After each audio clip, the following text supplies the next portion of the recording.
너희가 예루살렘이 군대들에게 에워싸이는 것을 보거든 그 멸망이 가까운 줄 알라. 그때 유대에 있는 자들은 산으로 도망갈 것이며 성내에 있는 자들은 나갈 것이며 촌에 있는 자들은 그리로 들어가지 말지어다. 이 날들은 기록된 모든 것을 이루는 징벌의 날이니라. 그날에는 아이 벤 자들과 젖먹이는 자들에게 화가 있으리니 이는 땅에 큰 환난과 이 백성에게 진노가 있겠음이로다. 그들이 칼날에 죽임을 당하며 모든 이방에 사로잡혀 가겠고 예루살렘은 이방인의 때가 차기까지 이방인들에게 밟히리라. 1월 성신에는 징조가 있겠고 땅에서는 민족들이 바다와 파도의 성난 소리로 인하여 혼란한 중에 곤고하리라. 사람들이 세상에 임할 일을 생각하고 무서워함으로 기절하리니 이는 하늘의 권능들이 흔들리겠음이라. 그때에 사람들이 인자가 구름을 타고 능력과 큰 영광으로 오는 것을 보리라. 이런 일이 되기를 시작하거든 일어나 머리를 들라 너희 속량이 가까웠느니라 하시더라. 아멘. 오늘은 누가복음 21장 말씀을 가지고 멸망의 날, 속량의 날이라고 하는 제목으로 묵상 나눔하도록 하겠습니다. 먼저 20절로 24절은 예루살렘의 멸망을 예언하심이라고 하는 말이에요. 앞단락에서 세상 종말의 징조에 대해 예언하신 바 있는 예수님께서는 이제 종말에 있을 대환란에 대해서 말씀하고 계십니다. 먼저 예수님은 AD 70년에 실현된 예루살렘 멸망에 대해서 말씀하셨어요. 예루살렘이 군대에 포위당하는 것을 보거든 멸망이 가까운 줄을 알고 산으로 도망하고 성 안에 있는 자들은 밖으로 나갈 것이며 촌에 있는 자들은 다시 그 성으로 들어가지 말라는 것입니다. 그날에는 임신한 여자들과 젖먹이들과 젖먹이가 딸린 여자들이 큰 고통을 받고 백성들은 칼날에 쓰러지고 이방 나라의 포로로 잡혀갈 것이며 예루살렘은 이방 사람들의 때가 차기까지 짓밟힐 것이었습니다. 예루살렘은 AD 66년부터 70년까지 로마로부터 역사상 가장 끔찍한 공격을 받게 됩니다. 유대인들이 반란을 일으키자 로마 군대가 신속하게 공격을 합니다. 예루살렘 성은 언덕에 위치해 있었고 튼튼한 성벽으로 둘러싸여 있어서 방어하기가 매우 유리한 성이었기에 로마 군대가 쳐들어오자 수많은 사람들이 예루살렘 성으로 몰려들었습니다. 그러나 예수님의 경고를 기억하는 사람들은 예루살렘 성으로 가지 않고 데가벌리라는 지역의 펠라라고 하는 작은 마을로 도망쳤어요. 로마군에 의해서 성이 포위되자 예루살렘 성에는 큰 환란이 일어났습니다.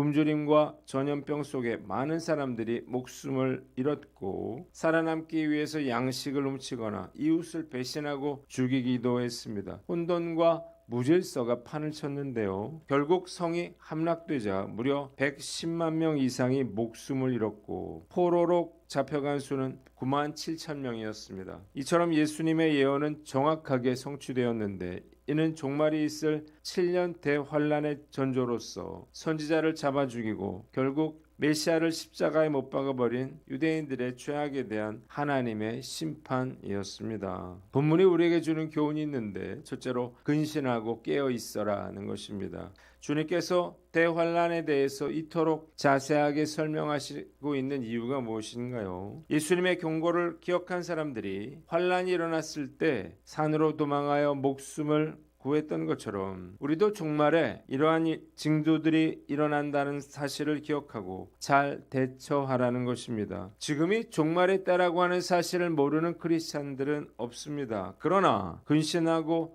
깨어서 종말을 준비하는 삶을 사는 크리스찬들도 거의 찾아보기 어려운 것 같아요. 이유가 무엇인가요? 여러 가지 이유가 있겠지만 가장 중요한 이유는 주님의 재림이 좀 늦춰지고 있기 때문이에요. 요세푸스에 의하면 노아의 아들들은 홍수 이후에 낮은 땅에 집 짓고 살기를 두려워했다고 합니다. 혹시나 집이 물에 잠길까 하는 두려움 때문이었는데요. 그러나 오랜 시간이 흘러도 홍수가 더 이상 일어나지 않자 서서히 평야지대로 내려왔고 홍수와 하나님에 대한 두려움도 어느 순간 사라지게 되었습니다. 그래서 결국 하나님께 대항해서 바벨탑을 쌓기에 이르렀습니다. 이것이 바로 우리가 살고 있는 시대의 모습인 것입니다. 근신하고 깨어있는 사람만이 환난을 피할 수 있다는 사실을 깨달으시기를 바랍니다. 과연 나는 어떠한가요? 세상의 헛된 것에 마음을 빼앗기지 않고 근신하여 깨어있어 끝까지 인내로 구원을 이루는 저와 여러분들 되시기를 주님의 이름으로 축원합니다. 두 번째로 이해되지 않아도 순종하라는 것입니다. 예수님은 예루살렘 성이 군대에게 포위당하는 것을 보거든 멸망이 가까운 줄을 알고 도망하고 성 안에 있는 자들은 밖으로 나갈 것이며 촌에 있는 자들은 다시 그 안으로 들어가지 말라고 경고하셨습니다. 그러나 진짜로 로마 군대가 쳐들어왔을 때 이 난공불락의 예루살렘 성을 떠나기는 결코 쉬운 일이 아니었을 거예요. 결국 예루살렘 성에 남은 사람들은 죽었고 예수님의 말씀대로 순종한 사람은 모두 다 살아남았다는 거예요. 우리가 주님의 말씀에 순종하려고 할 때에 늘 이스라엘 백성들과 같은 상황에 처하게 됩니다. 도저히 인간적으로는 주님의 뜻에 순종하기가 어려운 것입니다. 그러나 이해되지 않더라도 순종해야 한다는 사실을 깨달으시기를 바랍니다. 그래야 사는 거예요. 우리는 늘 입으로는 주님 뜻대로 되게 해 주십시오 이렇게 기도하면서도 정작 내가 이해하는 범위 내에서만 순종하려고 하는 거예요. 그래서 이해되지 않는 일, 손해되는 일, 고통받는 일은 하려고 하지 않습니다. 신앙은 상식적이지 않다는 사실을 깨달으시기를 바랍니다. 그래서 주님의 명령이라고 하는 사실을 우리가 알았다면 이해되지 않더라도 주님께서 말씀하신 대로 순종해야 합니다. 순종의 문제는요, 죽고 사는 문제인 거예요. 특히 종말을 준비하는 사람들에게는 더욱 그러합니다. 오늘 말씀 앞에서 나는 어떤가 스스로를 돌아보고 믿는 척 순종하는 척 하지 않고 무조건 순종하는 믿음의 사람 되시기를 주님의 이름으로 축원합니다. 두 번째 본문은 25절로 28절인데 인자가 오셨다는 것입니다. 예수님은 인자가 재림하실 때 어떻게 세상이 멸망하게 될 것인가에 대해서 말씀하십니다. 먼저 예수 그리스도의 재림에 앞서 천체와 자연계의 이변이 있게 될 것이라고 말씀하셨습니다. 사람들은 세상에 닥쳐올 일들을 예상하고 무서워서 기절할 것인데 하늘의 권능이 흔들릴 것이기 때문입니다. 그때 사람들은 인자가 구름을 타고 능력과 큰 영광으로 오는 것을 볼 터인데 이런 일이 일어나기 시작하면 일어나 머리를 들라고 했습니다. 오히려 구원이 가까이 오고 있다는 거예요. 이러한 예수 그리스도의 재림 이전에 있게 될 현상에 대해서 요한계시록에 상세하게 설명이 되어 있습니다. 이때를 우리는 7년 대환란기라고 말합니다. 이때에는 예루살렘 멸망 때 유대인들이 겪었던 환란과는 비교도 되지 않는 엄청난 환란이 온 세상에 임하게 될 것입니다. 예루살렘의 멸망이 한 민족과 국가에 국한된 심판이라면 오늘 말씀처럼 그리스도의 재림은 온 세상과 모든 인류에게 임하는 역사적인 종말 사건이 될 것입니다. 본문이 우리에게 주는 교훈이 있는데 첫째로 재림을 준비하라는 것입니다. 지금은 예수님이 어떤 분인지 믿는 자들 많이 알고 있지만 예수님께서 재림하실 때에는 모든 사람들이 그분을 보게 될 것입니다. 주님께서 구름을 타고 큰 능력과 영광으로 오실 것이기 때문입니다. 그래서 예수 그리스도를 부인하고 믿지 않던 자들은 통곡할 거예요. 주님의 재림은 곧 그들의 심판의 날을 의미하기 때문입니다. 그러나 주님의 재림은 믿는 자들에게는 소망의 날이고 부활의 날이요 그리스도의 영광에 참여하는 날이라고 하는 사실을 깨달으시기를 바랍니다. 오늘 말씀 앞에서 나 스스로를 돌아봐야겠죠. 과연 나는 예수님의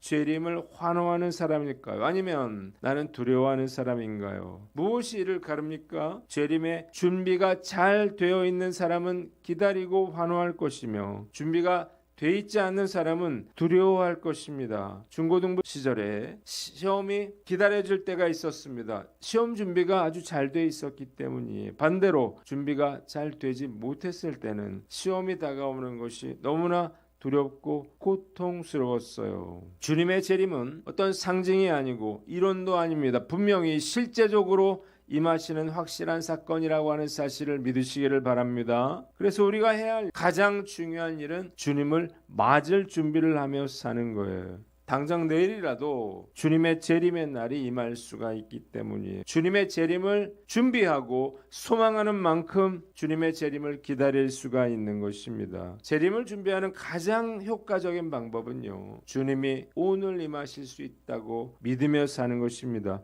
오늘 난 어떤가? 나 스스로를 돌아보고 다시 오실 주님을 소망하며 살아가는 저와 여러분들 되시기를 바랍니다. 두 번째로 때를 분별하라는 것입니다. 무화과 나무의 잎을 보면 계절을 알 수 있듯이 주님은 세상에서 일어나는 일들을 보고 때를 분별하라고 말씀하고 계십니다. 요즘 우리 시대를 볼 때 주님의 재림을 알 수 있는 징조들은 차고 넘칩니다. 처처에 전쟁과 지진이 일어나고 거짓 선지자들이 판을 치고 있기 때문이에요. 주님이 재림하실 날은 점점 가까이 오고 있다는 사실을 깨달으시기를 바랍니다. 주님의 말씀은 모두 성취됐고 다시 오실 것이라고 하는 이 말씀도 반드시 성취될 것입니다. 그럼에도 많은 성도들이 여전히 세상의 것에 마음을 빼앗겨 무엇을 먹을까, 무엇을 마실까, 무엇을 입을까에만 모든 관심을 쏟고 있어요. 목사인 저조차도 그럴 때가 있는데 이것은 정말 위험한 일이 아닐 수가 없습니다. 주님께서 재림하실 때 다 데려가는데 나만 남겨져 있다고 상상을 해보세요. 너무나 불행한 일이 아닌가요? 오늘 과연 난 어떤가요? 늘 깨어있어 주의 재림을 소망함으로 주의 재림의 날이 통곡의 날이 아니라 기쁨의 소망의 날이 되시기를 주님의 이름으로 축원합니다. 기도하겠습니다. 하나님 아버지, 우리가 근신하고 깨어있으며 이해되지 않아도 순종하고 재림을 준비하며 때를 분별케 하여 주시옵소서.